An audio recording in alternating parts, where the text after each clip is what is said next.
بسم الله والصلاة والسلام على رسول الله. أحبتي في الله، ازيكم عاملين ايه؟ يا رب تكونوا بخير وبأحسن صحة وفي أحسن حال دايما يا رب.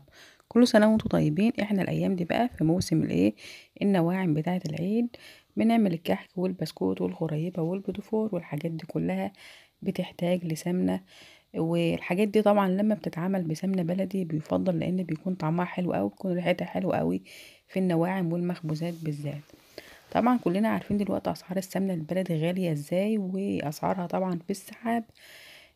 وكلنا ما نقدرش طبعا ان احنا نعمل المخبوزات بتاعتنا او النواعم بتاعتنا كلها بالسمنه البلدي الخالص. فهنعمل ايه؟ هنعملها بالسمنه النباتي. برضو سعرها بقى في السحاب، بس يعني الى حد ما مش هتبقى زي الايه السمنه البلدي.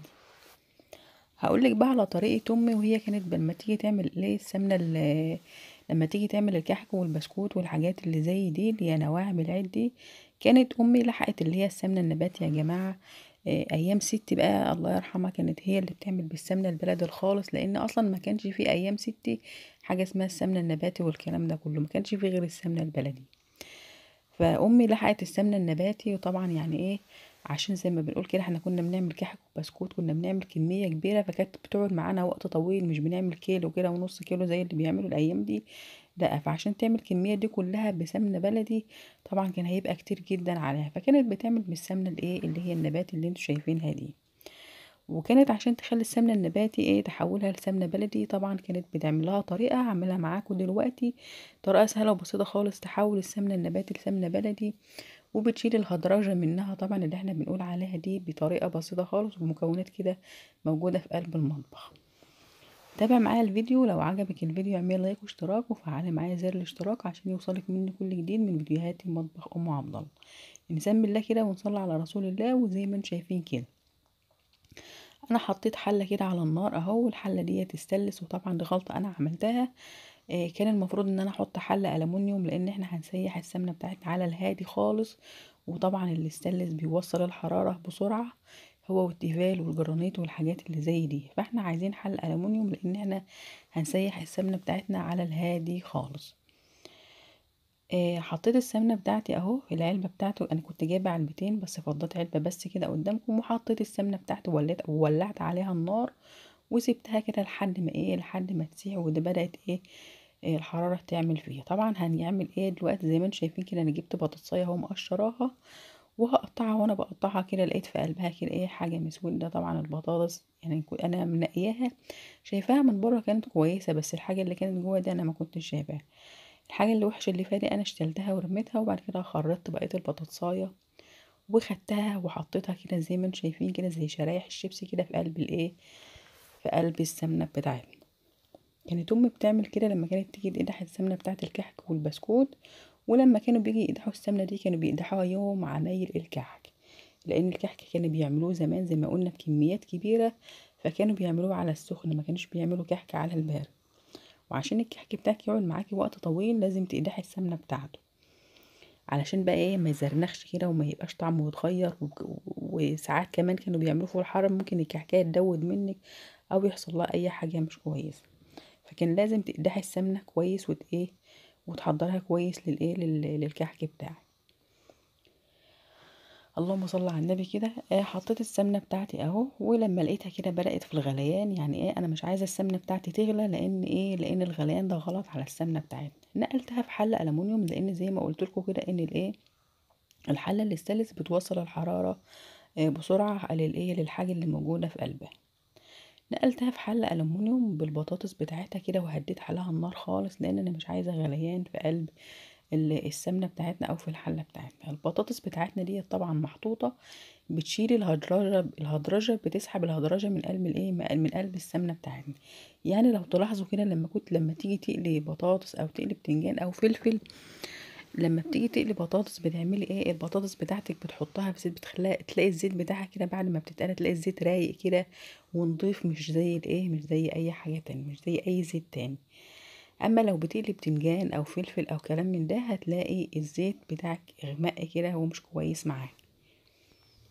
عشان كده لو قليتي بطاطسايه ولا حاجه بعد زيت البتنجان وبعد زيت الفلفل، بتيجي تبصي تلاقي الزيت بتاعك راق، وتلاقي البطاطسايه هي نفسها اغمق، ليه؟ لان البطاطس بتسحب اي حاجه، اي اضرار واي غمقان واي حاجه مش كويسه في قلب الايه، في قلب الزيت بتاعنا. فاحنا حطينا البطاطسايه بتاعتنا زي ما انتم شايفين كده علشان تسحب الريحه المش كويسه وتسحب اي اضرار واي حاجه مش كويسه في قلب السمنه بتاعنا.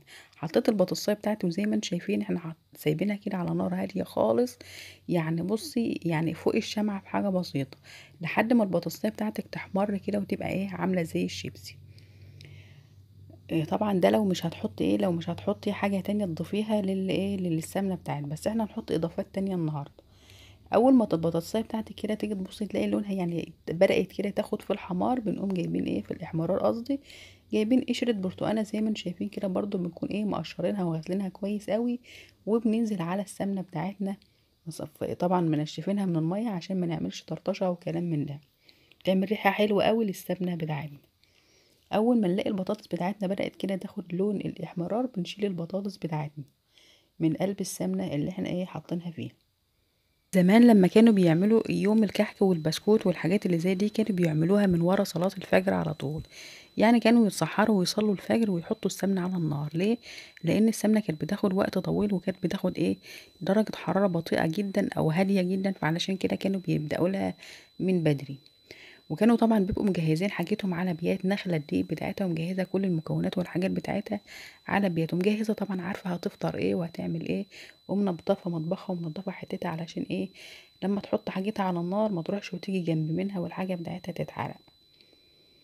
إيه طبعا الحاجة بتاعتنا اللي احنا حاطينها على نار هادية ايه، لازم السمنة تتحط على نار هادية عشان ما تغليش، علشان الغليان خطر جدا على الايه، على السمنة، وخاصة السمنة النبات. اي حاجة زي الزيت برضو، السمنة البلدي السمنة النباتي الغليان مش كويس عليه. حطينا قشرة البرتقال زي ما قلنا كده، وايه لان القشرة ديت برضو بتعمل ريحة حلوة قوي للايه، للسمنة بتاعتنا، بتديلها نكهة جميلة.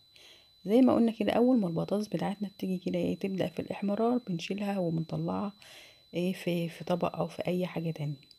طبعا ممكن تسيب البطاطس بتاعتك لما لحد ما تحمر كده وتاخد لون الايه، البطاطس اللي احنا عارفينها البطاطس الشيبسي، بتطلعها بقى ايه، بتحطها في جنب كده لاولادك او اي حد ياكلها، او حتى لو محدش هياكلها ممكن تحطها لطيور او اي حاجه.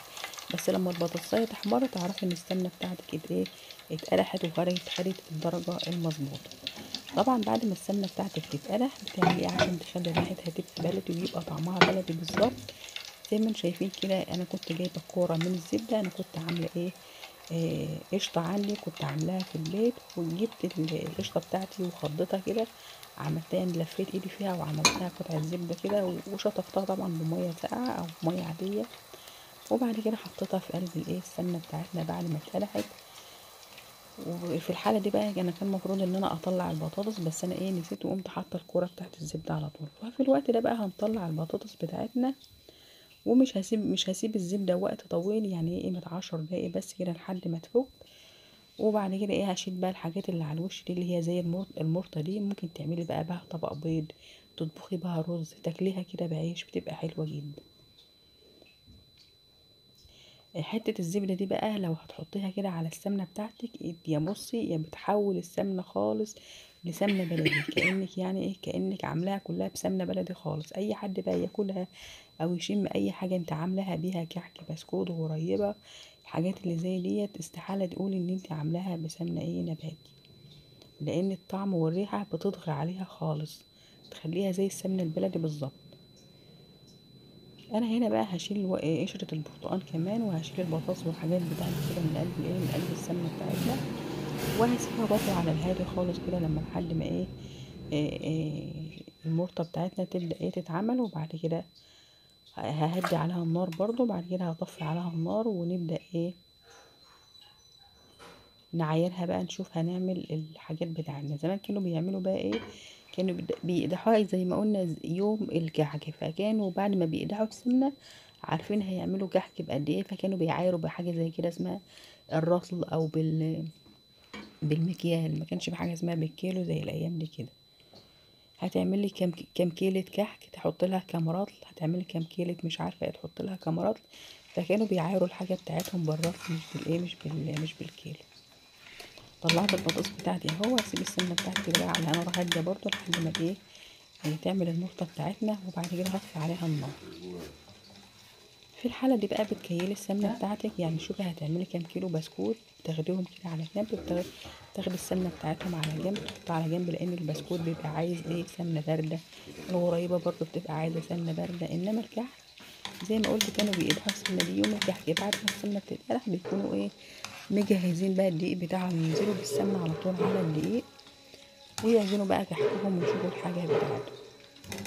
بقية السمنة طبعا كانوا بيكيلوها زي ما قلت البسكوت بقى والغريبة والمنين والحاجات اللي زي دي، المنين اللي هي القريش. انا طلعت كده كل البطاطس بتاعتي من ارضية الحلة اهي، وهسيبها كده بقى ايه لما لحد ما اللي على الوش ده كله يروح. او ممكن تشيليها، طبعا انا شلتها بمعلقة كده وعملت بها ايه طبق بيض للولاد في السحور، كان طعمها جميل جدا برضه. وبكده بقى نكون سيحنا السمنة بتاعتنا بتاعة الكحك والبسكوت وبتاعة الغريبة اهي، زي ما انتم شايفين السمنة بتاعتي بقت رايقة اهي ما شاء الله. طفي عليها بقى النار وتسيبيها لما تهدى بقى خالص كده، وزي ما قلنا كده ايه بنعاير بقى الحاجات بتاعتنا وبنحط لكل حاجة المقدار بتاعها. اعمليها بالطريقة دي ووفري بقى ايه ثمن السمنة البلدي الخالص. احنا عارفين يا جماعة ان كل حاجة يعني السمنة النباتي هي ايه هي مضرة، بس احنا طبعا يعني احنا غصب عننا احنا بنعمل الحاجات ديت، لان هي يعني ايه ده الايه ده المتوفر قدامنا. لو عجبك الفيديو اعملي لايك واشتراك وفعلي معايا زر الاشتراك.